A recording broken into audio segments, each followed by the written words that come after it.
السلام علیکم ورحمۃ اللہ وبرکاتہ۔ آپ سب خیریت سے ہوں گے انشاءاللہ۔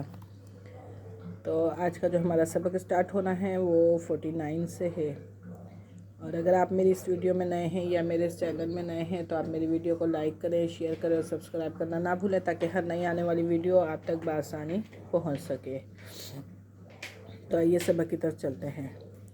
اعوذ باللہ من الشیطان الرجیم، بسم اللہ الرحمن الرحیم۔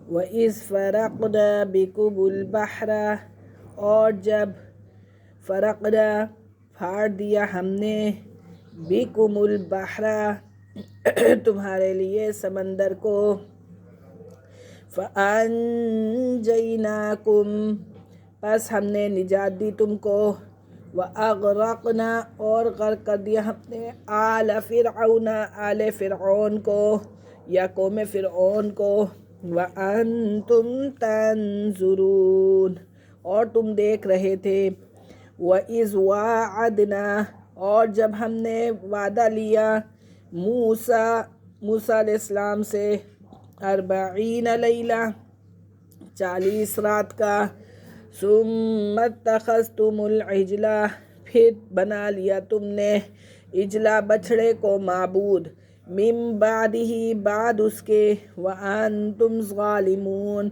اور تم ظالم تھے، ثُمَّ عَفَوْنَا پھر معاف کر دیا ہم نے، عَنْکُمْ تم کو، پھر ہم نے معاف کر دیا تم کو، من بعد ذالک بعد اس کے، لعلکم تشکرون تاکہ تم شکر کرو۔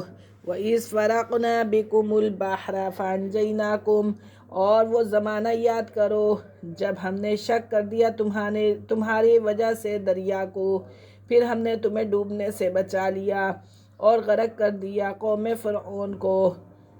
یہ قصہ اس وقت ہوا کہ موسیٰ علیہ السلام پیدا ہو کر پیغمبر ہو گئے اور مدتوں فرعون کو سمجھاتے رہے۔ جب وہ کسی طرح نہ مانا تو حکم ہوا کہ بنی اسرائیل کو خفیہ طور پر لے کر یہاں سے چلے جاؤ۔ راستے میں دریا حائل ہوا اور اسی وقت پیچھے سے فرعون بھی اپنے لشکر کے ساتھ آ پہنچا۔ حق تعالیٰ کے حکم سے دریا شق ہو گیا اور بنی اسرائیل کو گزرنے کا رستہ مل گیا۔ یہ تو پار ہو گئے فرعون کے پہنچنے تک، دریا اسی طرح رہا، وہ بھی تعاقب کی غرض سے، یعنی کہ جو فرعون کی قوم تھی وہ بھی ان کا پیچھا کر رہی تھی اور پیچھا کرنے کے تعاقب کی غرض سے اس میں گھس گیا۔ اس وقت سب طرف سے دریا سمٹ کر اپنی سابق حالت پر ہو گیا، یعنی کہ دریا جس طریقے سے اللہ کا حکم ہوا وہ اپنی اصلی حالت میں ہو گیا، اور فرعون اور اس کے ساتھی سب وہیں کے وہیں غرق ہو کر ختم ہو گئے۔ اور وہ زمانہ بھی یاد کرو جب کہ وعدہ کیا تھا ہم نے موسیٰ علیہ السلام سے تورات دینے کا، ایک مدت گزرنے پر جس میں 10 رات کا اضافہ ہو کر 40 رات کا زمانہ ہو گیا تھا۔ پھر تم لوگوں نے یعنی کہ عبادت کرنی شروع کر دی اپنے موسیٰ علیہ السلام کے جانے کے بعد، اور تم نے اس تجویز میں سری ظلم کمر باندھ رکھی تھی، ایسی بیجا بات کے قائل ہو گئے تھے۔ یہ قصہ اس وقت ہوا جب فرعون کے غرق ہونے کے بعد بنی اسرائیل بقول بعض مصر میں واپس آ کر رہنے لگے تھے، کسی اور مقام پر ٹھہر گئے تھے۔ موسیٰ علیہ السلام نے بنی اسرائیل سے عرض کیا کہ ہم بالکل مطمئن ہو گئے، اگر کوئی شریعت ہمارے لیے مقرر ہو تو اس کو اپنا دستور عمل بنائیں۔